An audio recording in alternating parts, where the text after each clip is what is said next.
I never thought I'd end up working at Sterling Corp, one of the biggest tech companies in Seattle.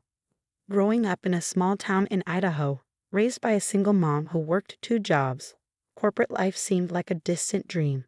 But here I was, Sarah Collins, 26 years old, sitting at my desk on the 47th floor of Sterling Tower. Well, technically, it was a cubicle. A very small cubicle. Collins, where's the Johnson report? I flinched at the sharp voice of Diana Pierce, my immediate supervisor and personal tormentor for the past year. She stood at my cubicle entrance, designer heels tapping impatiently, perfect blonde hair swept into a severe bun. I sent it 10 minutes ago, Ms. Pierce. I replied, pulling up my sent emails. Should be in your inbox. Diana's perfectly penciled eyebrows drew together. I don't see it. Send it again. And fix those margins this time. They're atrocious. The margins were exactly as she'd specified in her last 3 memos about proper document formatting. But I knew better than to argue. Right away, Ms. Pierce. As she clicked away, I heard the whispers from nearby cubicles. Everyone knew Diana had it out for me, but no one knew why. Maybe it was my Target clearance rack clothes among their designer suits. Maybe it was my state school degree among their Ivy League credentials. Or maybe some people just needed someone to look down on to feel better about themselves. Don't let her get to you, whispered Maria from the next cubicle. She was one of the few friends I'd made here, a fellow outsider in a corporate jungle. She's just mad because Roberts praised your presentation in the morning meeting. I managed a small smile, but my hands were shaking as I resent the report. One wrong move, one tiny mistake, and Diana would have the excuse she needed to fire me. I couldn't lose this job. Not with Mom's medical bills piling up back home. The next few hours passed in a blur of spreadsheets and passive-aggressive emails from Diana. By 6 p.m., the office was nearly empty, but I was still at my desk, triple-checking a presentation for tomorrow's client meeting. Still here, Collins? No plans for Friday night? Diana's mocking voice made me jump. She stood there with her designer bag, clearly headed out. Just finishing up the Wilson presentation, I replied, trying to keep my voice steady. She examined her manicure. Don't forget about tomorrow's office party. Attendance is mandatory. Try to wear something appropriate this time.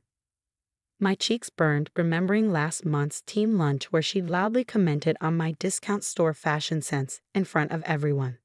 After she left, I slumped in my chair, fighting back tears. The office party. Another chance for Diana to remind everyone that I didn't belong in her world. Rough day? The gentle voice startled me. A young woman stood by my cubicle, someone I'd never seen before. She looked about my age, with warm brown eyes and a friendly smile. Her clothes were simple, jeans, a sweater, and comfortable flats, making her stand out among Sterling Corp's usual power suits. I'm Emma, she said, perching casually on the edge of my desk. Just started in marketing today. Sarah Collins, I managed, quickly wiping my eyes. Welcome to Sterling Corp. Thanks, she glanced at my computer screen. The Wilson presentation. I nodded miserably. My boss wants it perfect for Monday's meeting. Ah, Diana Pierce. Emma's eyes twinkled. I heard about her. Quite the reputation. That's one way to put it. I found myself relaxing despite everything. There was something about Emma that made her easy to talk to. Hey, want to grab coffee? I know a great little place around the corner. You look like you could use a break. I hesitated, looking at my screen. The presentation will still be there in an hour. Emma said gently. Come on. My treat. Something in her voice made me nod. Grabbing my coat, I followed her to a cozy cafe I'd walked past 100 times but never entered. Over steaming lattes, Emma proved to be an excellent listener. Before I knew it, I was telling her everything about growing up poor, about Mom's illness, about landing this job and Diana's constant harassment. Why don't you report her? Emma asked, stirring her coffee thoughtfully. I laughed bitterly. To who? She's untouchable. Her father plays golf with half the board members. Besides, I need this job. Emma's eyes narrowed slightly. No one's untouchable, Sarah. Trust me on that. There was something in her tone that made me look at her more closely, but she quickly changed the subject, asking about my work in the marketing department. By the time we left the cafe, I felt lighter somehow. Emma had that effect, making problems seem more manageable just by listening. "See you at the party tomorrow?" she asked as we parted ways. I grimaced. "Unfortunately, have to find something appropriate to wear first." Emma's smile turned mysterious. "Don't worry about that. Just be yourself. Sometimes things have a way of working out." I should have known then that Emma wasn't just another new employee.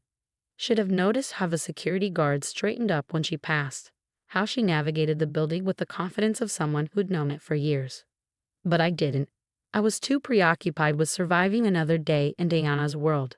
The next evening, I stood in front of my apartment mirror, trying to make my only nice dress look more expensive than it was. The office party was being held at the Vista, one of Seattle's most exclusive rooftop restaurants. Another chance for Diana to remind me I didn't belong. My phone buzzed with a text from Emma. "Don't be nervous. Tonight's going to be interesting." I didn't know then just how right she was. Didn't know that in a few hours everything would change. That Diana Pierce was about to learn a very expensive lesson about judging people. The Vista's rooftop restaurant took my breath away. Floor-to-ceiling windows offered stunning views of Seattle's skyline. Crystal chandeliers sparkled overhead, and champagne flowed freely among the well-dressed crowd. I felt painfully out of place in my simple black dress from last year's clearance rack. "Well, well," Diana's voice dripped with disdain. "You actually showed up, Collins, and in the same dress you wore to last year's holiday party. How economical of you." She stood with a group of senior managers, all of them smirking at her comment. Her own dress probably cost more than 3 months of my salary. "Thank you for noticing, Ms. Pierce," I managed, gripping my water glass tightly. I couldn't afford to lose my temper. "Not here, not now." "You know," Diana continued loudly, clearly enjoying her audience, "some people just don't understand corporate culture. They think they can walk in from their little small-town lives and fit in at a company like Sterling Corp." She looked me up and down meaningfully. "But class and sophistication can't be bought at Target, can they?" Laughter rippled through her group. My face burned with humiliation. "I should go check on the Wilson presentation," I mumbled, turning to leave. "Oh yes, run back to your little cubicle," Diana called after me. "That's where poor people like you belong. Not here among actual professionals." I was nearly at the elevator when a familiar voice stopped me. "Leaving so soon?"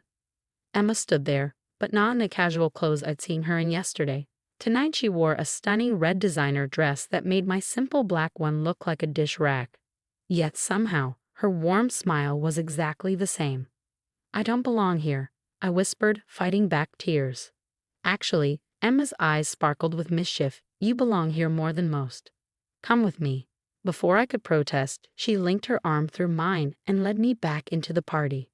Diana was still holding court near the windows, regaling her audience with what I assumed were more jokes at my expense. "Miss Pierce," Emma called out clearly. The room suddenly went quiet. Diana turned, her practiced smile freezing when she saw Emma. "I'm sorry you are." "Emma Sterling," my new friend replied calmly, "though you probably know me better as Robert Sterling's daughter. You know, your CEO." The champagne glass in Diana's hand slipped and shattered on the floor. Nobody moved to clean it up. They were all too busy staring at Emma in shock. I was staring too. Emma Sterling, the Emma Sterling. Heir to Sterling Corp and notorious for working incognito in different departments to learn the business from the ground up. And Miss Sterling. Diana's face had gone from smug to sickly pale in seconds. "I had no idea you were. I mean, we weren't expecting." Clearly, Emma's voice was arctic. "I spent the past month observing various departments, Ms. Pierce. Getting to know our employees. Their strengths. Their challenges." Her eyes hardened. "Their bullies." The silence in the room was deafening. "I've seen how you treat people you consider beneath you," Emma continued. "Particularly Sarah Collins, one of our most promising young marketing analysts. Did you know her campaign proposals have increased our social media engagement by 47% this quarter? Or were you too busy criticizing her clothes to notice her work?" Diana's mouth opened and closed like a fish out of water. I was just maintaining professional standards." "Professional standards?" Emma's laugh was sharp. "Let's talk about professional standards, Miss Pierce. Like using company resources to plan your personal vacation, or taking credit for your subordinates' work. Or the fact that your father's golf buddies on the board can't protect you anymore because they all retired last month. The color drained from Diana's face completely. Your services at Sterling Corp are no longer required, Emma stated flatly. Security will escort you to clear out your desk. Your replacement starts Monday. She paused, then added with a hint of satisfaction. I believe you know her. Sarah Collins? My head spun. What was happening? You can't do this. Diana sputtered. My father. Your father already agreed to your termination when I showed him the evidence. Emma cut in. He was quite embarrassed, actually. Now I believe security is waiting. 2 security guards materialized as if by magic. Diana looked around wildly, but her former sycophants were suddenly very interested in their shoes. As she was led away, Emma turned to address the stunned crowd.